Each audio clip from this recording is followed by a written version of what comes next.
ભરૂચ જિલ્લાના નેત્રંગ તાલુકાના અંતર્ગત રૂપઘાટ ગામમાં 11 વર્ષની માસૂમ જિનલબેન મુકેશભાઈ વસાવા પર થયેલા નિર્દય દુષ્કર્મ અને હત્યાના પ્રયાસના જેવી ગંભીર ઘટનાને સમગ્ર જિલ્લામાં હાહાકાર મચાવ્યો છે. ગામના નરેશ પ્રભાતભાઈ જેઠિયા વસાવા એ બપોરે 12:30 થી 1:30 વચ્ચે માસૂમ દીકરી પર બળજબરીથી દુષ્કર્મ આચર્યું. પીડિતાને પથ્થર વડે માર મારવામાં આવ્યો, ગંભીર ઇજાઓ પહોંચાડી અને ગળું દબાવી જાનથી મારી નાખવાની ધમકી આપી. દીકરી કોઈને ઘટના ન કહે તે માટે ધમકીઓ સાથે શારીરિક અત્યાચાર કરવામાં આવ્યો. દીકરીના પરિવાર પોલીસ સ્ટેશન અને દવાખાનાઓના અનેક ચક્કર લગાવ્યા છતાં યોગ્ય સારવાર તથા તાત્કાલિક કાર્યવાહી ન મળતાનો આક્ષેપ. રાજપીપળામાં સારવાર અપૂર્ણ રહેતા પીડિતાને વડોદરા એસએચજી હોસ્પિટલ ખસેડવામાં આવી. 24/11/2025ને સવારે 8 કલાકે દીકરીનું દુઃખદ મોત થયું. આરોપી પક્ષ તરફથી રૂપિયા આપીને કેસ દબાવવાના પ્રયાસ કર્યો હોવાનો પરિવારનો ગંભીર આરોપ. દીકરી માટે ન્યાયની માંગ સાથે ગ્રામજનો, કાર્યકર્તાઓ અને પત્રકારોએ નેત્રંગ પોલીસની કામગીરી અંગે ઉઠાવ્યા સવાલો. દોષિત સાથે પોસ્કો હેઠળ કડક કાર્યવાહી કરી ઉદાહરણરૂપ સજા કરવામાં આવે તેવી સર્વાંગી માંગ બની છે. આ ભયાનક બનાયેલ કાનૂની વ્યવસ્થાની કામગીરી પર કડક સવાલો ઊભા કર્યા છે. અમારે આ દુઃખદ ઘટના હતી. છોકરી બળાત્કારના કેસમાં હતી. એ કારણે વધારે થયો તો અમે બરોડા લઈને આવ્યા છે.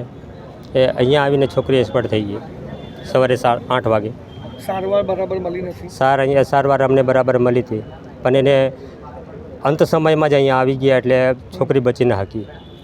તો તમે નારાજગી છે તમે રાજપીપળાની સર્વિસથી, દવાખાનાથી અને તેની પોલીસથી, પોલીસે ફરિયાદ તમે લીધી હતી? અમારી ફરિયાદ તાત્કાલિક અમારી ફરિયાદ ના લીધી હતી, પણ અમારી ફરિયાદ છે ને 19 તારીખથી એ લોકોએ ચાલુ કરી હતી.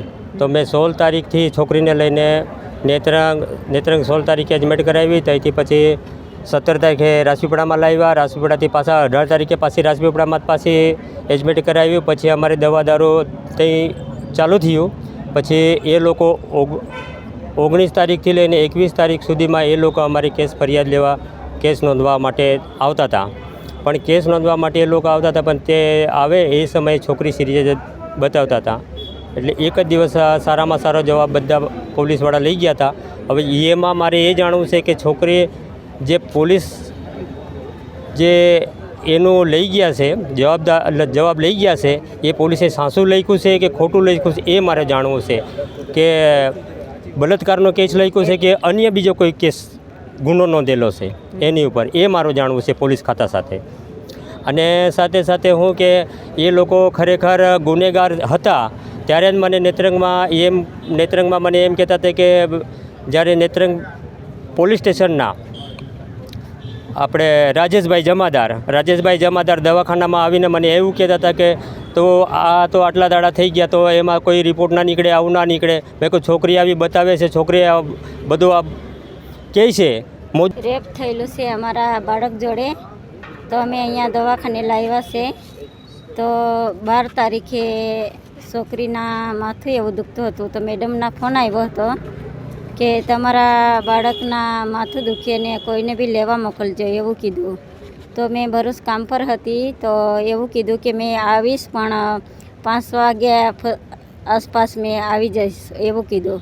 તેટલી વારમાં પેલો છોકરો એના બેનને મૂકવા આવ્યો હતો. પછી જીનલને જોઈએ હતી, તો જીનલ ઘરે આવું છે એવું કીધું. તો હા, મારી બી થોડીક માથું તબિયત સારી નહીં એટલે મેં બી ઘરે જવાની છે, પણ મારી મમ્મી આવી તારે એવું કીધું. તો એ છોકરાએ મારા દિયર પર ફોન કર્યો હતો કે તમારી બાળક મારા જોડે ઘરે આવવાનું કે એવું કે. પછી મેડમને બી પૂછ્યો હતો કે તમારા મેડમ કે તમારા ગામના છે તો જવાની છે બાળક એવું કીધું. તો પછી હા એવું પાડ્યું. પછી મેં બી મોકલી આપીને મેડમને બી મોકલી આપીને મારા ધીર જોડે બી વાત કરી. પછી એ છોકરો લઈ ગયો હતો. પછી રસ્તામાં જઈને એ છોકરાએ ગાડી ઊભી રાખીને પછી તુવેરના ખેતર આવ્યો હતો. ત્યાં જબરજસ્તી ખેતરમાં ઘસાડીને લઈ ગયો હતો. પછી કપડાં જબરજસ્તી કાઢીને પછી બોર અડતી હતી તેવી જબરજસ્તી કાઢીને પછી બધું કર્યું. જબરજસ્તી છાતી પર હાથ મૂકીને પછી જબરજસ્તી રડતી હતી તે બી કર્યું. પછી છોકરીને ચક્કર એવી આવી ગઈ હતી. પછી છોકરીને કપડાં જલ્દી પહેરી લે બેખી મારીને અહીંયા જ ફેંકી દેશ એવું કીધું. પછી છોકરીએ ચક્કર આવતી હતી તેવી થોડીક વાર ઉઠીને પછી પહેરી લીધા હતા. પછી ગાડી પર બેસી જાય એવું કીધું. તો પછી ઘરે મૂકવા જતો હતો ત્યારે રસ્તામાં ફાંસો એવું ધમકી આપતો હતો કે આ મેં તારા જોડે જબરજસ્તી કરી, એ કોઈને વાત કહેતી ના બેખી તને મારી નાખીશ એવું ધમકી આપી હતી. પછી ઘરે જઈને એને કાકીને કીધું હતું કે કાકી મારા જોડે પેલો છોકરો મને મૂકવા આવ્યો, એ છોકરાએ મારા જોડે ખેતરમાં જૂઠું બોલીને મને લઈ ગયો હતો ને જબરજસ્તી કર્યું ને મને નવડાવ એવું કીધું. તો નવડાવતી હતી તો પેશાબ કરે એ જગ્યાએ બધી ફૂલી ગયેલી હતી. એ જેને બી કામ કૃત્ય કર્યું છે એનું નામ શું છે? નરેશભાઈ પ્રભાતભાઈ વસાવા. એ ગામનો છે તમારા? ગામનો જ છે. કયું ગામ નામ શું? રૂપઘાટ. રૂપઘાટ રાજપીપળા ખાતે આવેલું છે? નેત્રંગમાં આવેલું છે. આ ઘટના પછી એ જે શું નામ કીધું એનું? પછી છોકરી છોકરીને ધમકી આપી હતી. એટલે પછી છોકરી કહેતી હતી કે કાકી મમ્મીને કહેતી ના બેખી, મમ્મી મને મારી જ નાખશે, મમ્મીને કહેતી જ ના એવું કીધું. તો કાકી બી છોકરીને મારશે એવું કરીને કોઈને કીધું નહીં, મને બી નહીં કીધું. પછી છોકરીને પેટમાં અને છાતીમાં ને બધું તકલીફ વધારે થતી હતી ત્યારે મને બી બહાર પાડી દીધું હતું, ઘરના બધાને બહાર પાડી દીધું હતું. પછી અમે 12 તારીખે એ ઘટના બની હતી ને 16 તારીખે અમે નેત્રંગ દવાખાને લઈ ગયા હતા. નેત્રંગ દવાખાને લઈ ગયા હતા તો સારવાર નહીં કરી. અમે પોલીસ સ્ટેશન બી ગયેલા હતા, પોલીસ કેસ બી નહીં લીધા. એ ફરિયાદ લેવાની ના પાડે પોલીસ? હા, ના પાડી હતી ને ત્યાંથી બીજા દિવસે સવારમાં રજા આપી દીધી હતી. 108 કરીને રાજપીપળા મોકલી આપ્યા હતા. રાજપીપળા ગયા હતા ને ત્યાંથી 6 વાગે રાજપીપળાથી બી રજા આપી દીધા હતા. 9 વાગે રાતે રજા આપી દીધા હતા. એવું કહેતા હતા કે અમારી કંઈ થઈ જાય તો અમારી જવાબદારી, એવું સિસ્ટરો બોલતી હતા. એટલે ત્યાંથી બી રજા આપી દીધી હતી. પછી અમે બીજા જ દિવસે અમે પાછા દાખલ થયા હતા. 112 પર ફોન કરીને મંગાવી ગાડીને પાછારી. હાલ આપ ક્યાં આવ્યા છો? હાલ ક્યાં છે આપણે? હમણાં વડોદરા આવ્યા છે. વડોદરા SSG હા, છે ને? એટલે પછી છોકરીના તબિયત વધારે થઈ ગઈ હતી. પછી એ લોકો સિસ્ટરો એવું કહે કે અહીંયાથી અમારા પાસે એવો મશીન સાધન એવું નહીં ને તમે વડોદરા લઈ જાવ એવું કીધું. તો પરમ દિવસના અમે વડોદરા આવ્યા છે. તો અહીંયા સારવાર કરતા હતા પણ અમારી છોકરી અપ થઈ ગયેલી એટલે પેલા છોકરાને બી ફાંસી આપવું જ પડશે. આપણી શું માંગ છે કે છોકરાને આવી રીતે છોડી દેવો જોઈએ, ખાલી ફાંસીથી સજા મળીને તમે સંતોષ છો? સંતોષ છો, કેમ કે અમારા બાળક તો જતું રહ્યું. પછી એને તો ફાંસી તો મળવી જોઈએ ને. ફાંસી ના મળવી જોઈએ અને રોડ રસ્તા પર લાવીને એને મારવો જોઈએ, પબ્લિકે મારવો જોઈએ. બરાબર. આપ કોણ થાવ છોકરીના? મમ્મી.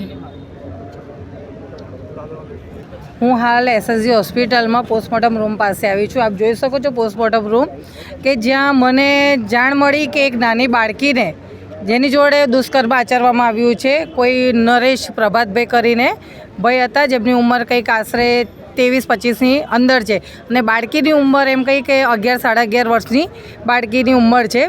એની સાથે જે દુષ્કર્મ આચરવામાં આવ્યું છે એ બાળકીનું હાલમાં મૃત્યુ થયું છે. પ્રાપ્ત માહિતી મને એવી મળી હતી છોકરીના દાદા પાસેથી કે છોકરીને પહેલાં નેત્રંગ લઈ ગયા પરંતુ ત્યાં એને એડમિટ કરવામાં નથી આવી અને ત્યાર પછી રાજપીપળા હોસ્પિટલમાં લઈ ગયા પરંતુ ત્યાં એને થોડા દિવસ રાખી પણ પછી એને ત્યાંથી રજા આપી અને ફરી એ લોકો 112માં એને અહીંયા SSG હોસ્પિટલમાં લઈને આવ્યા. હવે અહીંના ડૉક્ટરોનું એવું કહેવું છે નેત્રંગમાં ત્યાં હોસ્પિટલમાં જ્યારે એને લઈ ગયા અને રાજપીપળા ત્યાં એવું કહેવામાં આવ્યું હતું કે છોકરી જોડે દુષ્કર્મ આચરવામાં આવ્યું છે પરંતુ SSGવાળા ડૉક્ટરનું એવું કહેવું છે કે છોકરીને શરદી ખાંસી અને અસ્થમાનો પ્રોબ્લેમ હોય એના કારણે મૃત્યુ પામી છે. હવે આમાં સાચું કેટલું છે એ તો ત્યાં રાજપીપળાની હોસ્પિટલ ને એસએસજી હોસ્પિટલના રિપોર્ટ જોઈએ તો ખબર પડશે કે સાચી હકીકત શું છે. આરોપી પકડાઈ ગયો છે, પોલીસ એને છાવરવાની કોશિશ કરી રહી છે. જે રીતના દાદાએ કીધું કે એમને પૈસાની લાલચ આપવામાં આવી કે આટલા પૈસા લઈને તું પતાવી દે, પરંતુ અમારી ભીમ આર્મી તરફથી માંગ એ છે કે આરોપી પકડાઈ ગયો છે, આરોપીને સજા મળવી જોઈએ કાયદેસરની. કારણ કે હું હર્ષ સંઘવી સાહેબને પણ કહેવા માંગીશ, આ ભાજપ સરકારને પણ કહેવા માંગીશ કે તમે જે વાતો કરો છો, બેટી બચાવો બેટી પઢાઓની વાતો કરી રહ્યા છો, મહિલા સશક્તિકરણની વાતો કરી રહ્યા છો, ક્યાં છે મહિલા સશક્તિકરણ, ક્યાં છે બેટી બચાવો? કોઈ જગ્યાએ દેખાતું નથી. એટલે હું હર્ષ સંઘવી સાહેબને કહીશ કે કાયદા મજબૂત થવા જોઈએ. કારણ કે તમે જુઓ આજે ક્યાં પણ એવું નથી, દિવસના એમ કહીએ કે એટલા બધા બળાત્કારના કેસો હોય છે, પોસ્કોના કેસ હોય છે, છેતરપિંડીના કેસ હોય છે, પરંતુ ક્યાંય બહેનોની સુરક્ષા દેખાતી નથી. આરોપી જે પકડાયા છે તેમને કાયદેસર સજા મળવી જોઈએ. હું તો એવું કહીશ કે ફાંસીની સજા નહીં, આજીવન સજા નહીં, એને જ્યાં બનાવ બન્યો છે પબ્લિક વચ્ચે એને છોડી દો, એને પબ્લિક જ સજા આપશે. કારણ કે સમાજમાં એક દાખલો બેસાડવાની જરૂર છે. કારણ કે આવા નરાધામો મન ફાવે એમને શું છે આજીવનની સજા મળે એટલે સરકારનું ફોગટનું બેઠા બેઠા ખાય છે. ફાંસીની સજા મળે એટલે એક જ એમાં એ તડપીને મરી જાય. જો કે આપણા ગુજરાતમાં હજુ સુધી અહીંયા ભારત દેશમાં ફાંસીની સજાની જોગવાઈ છે નહીં, પરંતુ આજીવનની સજામાં સરકારનું બેઠું ખાય છે. અને સરકારમાં જે બેઠા બેઠા ખાય છે ને એ પણ પબ્લિકના ટેક્સના રૂપિયાનું ખાય છે. એટલે આવા વ્યક્તિને પબ્લિક વચ્ચે છોડી દેવામાં આવે અને એને પબ્લિક જ સજા કરે એવો એક દાખલો બેસે એવી મારી માંગ છે.